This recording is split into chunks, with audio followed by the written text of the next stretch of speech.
అని కానీ నమ్మామా నా పన్ను ఇరిగినట్టే. ఆ తర్వాత హాస్పిటల్కి తిరగలేక పడే వేదన మనమే అనుభవించాలి. ఇవన్నీ నాకు బ్యాడ్ కామెంట్ పెట్టేవాళ్ళకి, మన గుడ్ కామెంట్ పెట్టేవాళ్ళు కాదు. మీరు మళ్ళీ మీరు ఎట్టవగారండి, మళ్ళీ అందరిని అంటారని. అందరిని ఎందుకంటాం? Good morning friends. మేము కిచడీలు, పొరాటాలు, బిర్యానీలు, చికెన్ 65లు, చిల్లీ చికెన్స్ ఇవి తిని వీడియోలు పెడితే కామెంట్లు కోకొల్లలు వస్తుంటాయి. హెల్దీ ఫుడ్ తినండి అని. అందరికీ మా ఆరోగ్యం మీద అంతలా శ్రద్ధ. ఈ మధ్య నేను దాదాపు 5 రోజుల నుంచి మామూలు ఇంట్లోనే ఫుడ్ తింటున్నా, బయట అస్సలు తింటాం. వల్ల ఏమైనా ఎంకరేజ్ చేస్తూ కామెంట్లు పెడుతున్నారా? మనందరికి కావాల్సింది ఏంటంటే ఎంటర్టైన్మెంట్. ఏదో కారణంతో ఎదుటివాడిని ఏదో ఒకటి అనాలి. ఇప్పుడు ఏమైందంటే మామూలు ఫుడ్ వీడియోలు, ఇదిగో దోశలు, ఇంట్లో పోసిన దోశలు, బయట తెచ్చుకుంటే బయట ఫుడ్ అవాయిడ్ చేయండి, వాళ్ళు ఏమైందో కలుపుతారు అంటారు. బిర్యానీలు తెచ్చుకుంటే వాళ్ళు ఏమైనా చేస్తారు అంటారు. కానీ మీ అందరూ తెలుసా, ఈ ఫుడ్ వీడియోలు వెజిటేరియన్ ఫుడ్ వీడియోల కన్నా నాన్ వెజ్ వీడియోలు ఎంతలా ఉంటాయి చదువుతున్నాయి. కారం దశ చిన్నులపైకి ఇదేమో ఇందాక వేసిన దోశ ఏమో వెల్లుల్లి కారం, ఇప్పుడు వేసిందేమో కొబ్బరి కారంతో దోశ పోసింది అనమాట మావిడ. ఈ కొబ్బరి కారం వేసుకొని దోశ పోసుకొని తింటే బాగుంటుంది. చూద్దాం, ఫస్ట్ సారి తింటున్నాం. మామూలు వెల్లుల్లి కారం వేసుకొని నేను దోశ పోసుకుంటాం. ఆ వేడి దోశలు వంటగదిలో పోస్తా తింటుంటే బాగుంటాయి. నేనేదో బాగా రోస్ట్ దోశ పోపించుకున్నా. కాకపోతే ఏంటంటే మీరు గమనించారో లేదో, మనం బిర్యానీ వీడియో పెట్టినా, పొరాటా వీడియో పెట్టినా వ్యూస్ బాగా వస్తాయి. ఎందుకంటే దాంట్లో మైదా పిండి తింటే ఆరోగ్యానికి మంచిది కాదు, అది తింటే మంచిది కాదు, ఇది తింటే మంచిది కాదని. కానీ ఒక విషయం ఏంటంటే, నా పన్ను నొప్పి వచ్చింది. ఒకరు చెప్తే ఆగానా, తప్పదు, కంట్రోల్ అయిపోతుంది. ఎందుకంటే మన శరీరం కొన్ని సంకేతాలు ఇస్తుంటుంది, ఏది తింటే గిట్టిదా, ఏది తింటే గిట్టదా అని. ఇప్పుడు నాకు బిర్యానీ తినాలని ఇష్టం లేదు, పొరాటా తినాలని ఇష్టం లేదు, కిచడి తినాలని ఇష్టం లేదు, ఇడ్లీ దోశ తింటున్నా. ఎందుకంటే నా అంతటా నాకు కలగాలి ఆలోచన, మనంతటా మనకు కలగాలి. ఒకరు చెప్తే కాదు, మనంతటా మనకు కలగాలి ఏదైనా. కానీ మేము చెప్పినట్టేనండి, మేము చెప్పినట్టు చేయండి అని మనకు ట్రాఫిక్లో నుంచుంటే కన్ఫ్యూజ్ చేసినట్టు చేస్తారండి. అట్లయితే మేము కామెంట్ చేయొద్దు అంటారు. చేయండి, ఇట్లా ఫ్రూట్స్ వీడియోలు చేసినప్పుడు అందరూ మనం మంచి కోరే వాళ్ళట్టుగానే మాట్లాడతారు. కొంతమంది మాకు ఏంటంటే అలా ఇబ్బంది పెట్టే కామెంట్లు పెట్టేది.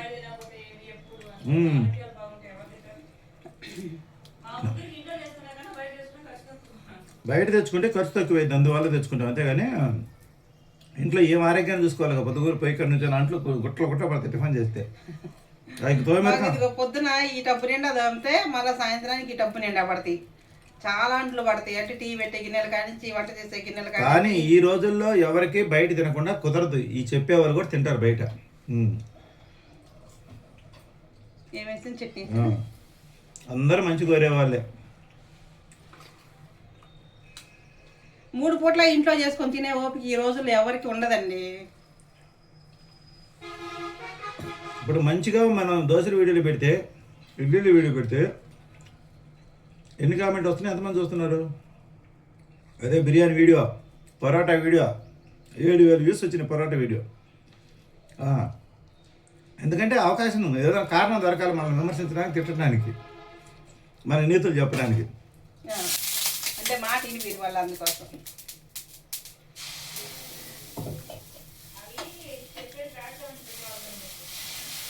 నేను చెప్పేది ఇవన్నీ నాకు బ్యాడ్ కామెంట్ పెట్టేవాళ్ళకి, మన గుడ్ కామెంట్ పెట్టేవాళ్ళు కాదు. మీరు మళ్ళీ మీరు ఎట్టవగారండి, మళ్ళీ అందరిని అంటారని. అందరిని ఎందుకంటాం? అందరి కాదు, మనల్ని ఇబ్బంది పెట్టే వాళ్ళకి మాత్రమే. పని కట్టుకొని వచ్చి మరి నీతులు చదువుతుంటారు, దాని గురించి చదువుతున్నా.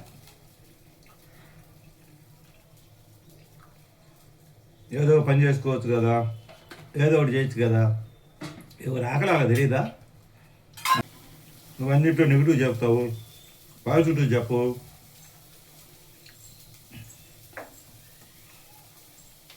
ఏం తెలియని తండ్రి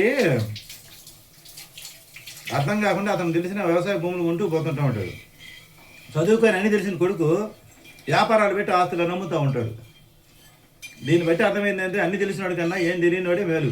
అంటే వాడు ఎవరు మాట్లాడు, అతను తెలిసిన దాంట్లోనే, అతను తెలిసిన రూట్లోనే నడుస్తూ పోతాడు.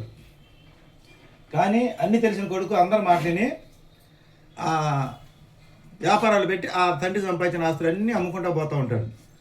ఇది ఒక్కోసారి అలాగే ఉంటుంది. ఏం తెలియని వాళ్ళే ఒక్కోసారి ఏదైనా సాధిస్తారు. ఏం తెలియని వాడు ఏముంది, వాడికి ఏం అర్థం కాక బంగారం కొని పెట్టుకోవడము, బ్యాంకులో కూడా డబ్బులు లేడు, బ్యాంకులో కూడా నమ్మడు.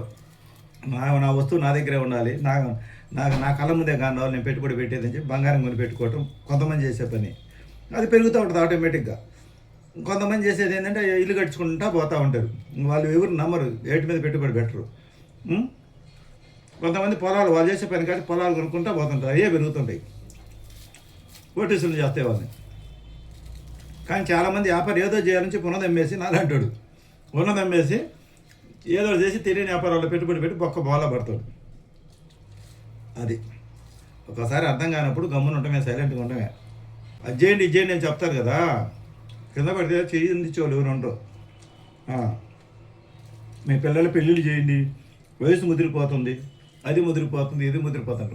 వాళ్ళకి లేని ప్రాబ్లం మనకు లేని ప్రాబ్లం వాళ్ళకు ఉంటుంది. ఎందుకు? వీళ్ళు ప్రశాంతంగా ఏ గొడవలు లేకుండా జీవిస్తున్నారు.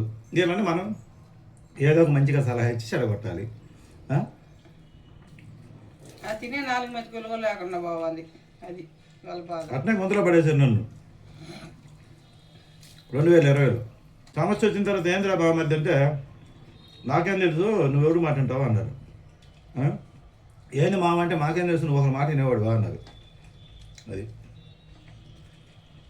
అన్నప్పుడు జోక్యం చేసుకోకుండా ఉండాలిగా, జోక్యం చేసుకోకుండా ఉండాలిగా. అయిన వాళ్ళే ఏదన్నా అవసరమైతే ఆపద వస్తే తప్పించుకొని తిరుగుతారు, ఈ పక్కకు కూడా తిరిగి చూడరు. అట్నే వీళ్ళు మంచివాళ్ళు కాదని చెప్పారా, అది వేసాను ఇంకో దోశ చాలా ఏదో అంటాడు ఆ సినిమా డైలాగ్, పెద్ద పచ్చడైంది. ముళ్ళు ఇంకొక ముళ్ళుని తీయటానికి ఈ ముళ్ళు ఉపయోగపడింది కదని చెప్పి ఈ ముళ్ళు మంచిది అనుకుంటే ఇది కూడా గుచ్చుకుంటుంది ఒత్తితే, ఇది కూడా సేఫ్టీకి అయింది. అందువల్ల మన వాళ్ళు మంచి వాళ్ళు కాదులే బంధువులు అని పరాయను కూడా నమ్మామనుకో, లోకమంతా గుండ్రంగా ఉంటుంది. ఈ రోజుల్లో అవసరాల కోసం అవకాశాల కోసం ఎదురు చూస్తూ ఉంటారు. మంచిగానైనా చెడగానైనా మనకు అవతల వాళ్ళు ఏ విధంగా ఉపయోగపడతారు, ఉపయోగపడే పడితే మనం మాట్లాడదాం, ఉపయోగపడకపోతే వద్దు. ఇది ఈ ఆలోచనతో సమాజం అంతా నడుస్తుంటుంది. గుడ్డిగా ఎవరిని నమ్మద్దు, నమ్మే రోజులు కాదు ఇవి. మిమ్మల్ని మీరే నమ్ముకోండి, మీ నీడను కూడా నమ్మకాకుండా ఒక్కసారి అది కూడా మోసం చేస్తుంది. ఇది సుబ్రహ్మణ్యం చెప్పే మాట. దోశల్లోకి వెల్లుల్లి కారం ఒంగోలు నుంచి తెప్పించింది, టేస్ట్ బాగుంది. ఆ తర్వాత కొబ్బరి కారం అది కూడా వేసుకుంది, టేస్ట్ బాగుంది. ఇంకా తర్వాత వచ్చేసి కొబ్బరి చట్నీ, పచ్చి కొబ్బరితో చేసిన చట్నీ సూపర్ టేస్ట్గా ఉంది. మంచి రుచికరమైన ఆహారం దొరికింది. ఇంకో విషయం ఏంటంటే ఈ పూట నవ్వులుతుంటే నా పన్ను నొప్పి పొట్టులా, నవ్వులుతుంటే ఈ పన్ను ఒత్తుకోవాలి. అది కరెక్ట్గా డాక్టర్లు చెప్పినట్టు దాని టైంకి అది తగ్గిద్ది. ట్రీట్మెంట్ రూట్ కెనాల్ ట్రీట్మెంట్ చేస్తే ఇప్పుడు నాకు ఎలా ఉందంటే చాలా బాగుంది. ఈ 10 రోజుల కష్టం తర్వాత బాగుంది. అలాగే ఎవరి చేతులను మోసపోయి బయటపడిన తర్వాత ఎలా ఉందో అలా ఉందన్నమాట. ఏదైనా తగిలించుకోవడం సులభమే, వదిలించుకోవడం కష్టం. ఈ నొప్పి రావడానికి కారణం ఏంటి? గట్టిగా ఎముకలు కొరికాం, పన్ను ఇరిగింది. అంతవరకు సులభమే. ఆ రోజు అనిపించాలి నొప్పి, తర్వాత రాను ఇన్ఫెక్షన్ వచ్చింది. టోటల్గా 10 రోజులు 12 రోజుల అవస్థలు, రోజుకి 1000 రూపాయలు లెక్కన ఖర్చు. ఈ నొప్పికి 15 రోజుల నొప్పి 15,000 ఖర్చు. దీన్ని బట్టి అర్థం చేసుకోండి, సమస్య చిన్నగానే మనకి అంటే ఇది ఫస్ట్ ఆనందంగానే ఎముక కొరుకుతుంటే కలిగే ఆనందం, పొండిరిగితే కలిగే బాధ. అలాగే తీయగా మాటలు చెప్పేటప్పుడు వాళ్ళు మనకి ఏదో చేస్తారనుకుంటాం, రుచిగా ఉంటుంది. అట్లా అని కానీ నమ్మామా నా పన్ను ఇరిగినట్టే. ఆ తర్వాత హాస్పిటల్కి తిరగలేక పడే వేదన మనమే అనుభవించాలి. ఎముక తినమని చెప్పినోడు సులభమే, కొరికే ఏం కాదని. కొరికిన తర్వాత పన్ను ఇరిగినప్పుడు పడే బాధ ఎవరు అనిపించాలి? చెప్పినవారు కాదు, మనమే అనుభవించాలి. డబ్బు కూడా మనకే ఖర్చు అయింది. అట్నే జనాలు అందరూ చెప్తుంటారు అటుబో ఇటుబో అని. మనమే తెలుసుకోవాలి, మన ఆలోచనతో మనం ముందుకు నడవాలి. ఇది సుబ్రహ్మణ్యం నేటి మంచి మాట. నచ్చితే లైక్ చేయండి, సపోర్ట్ చేయండి, సబ్స్క్రైబ్ చేయండి. Thank you, bye.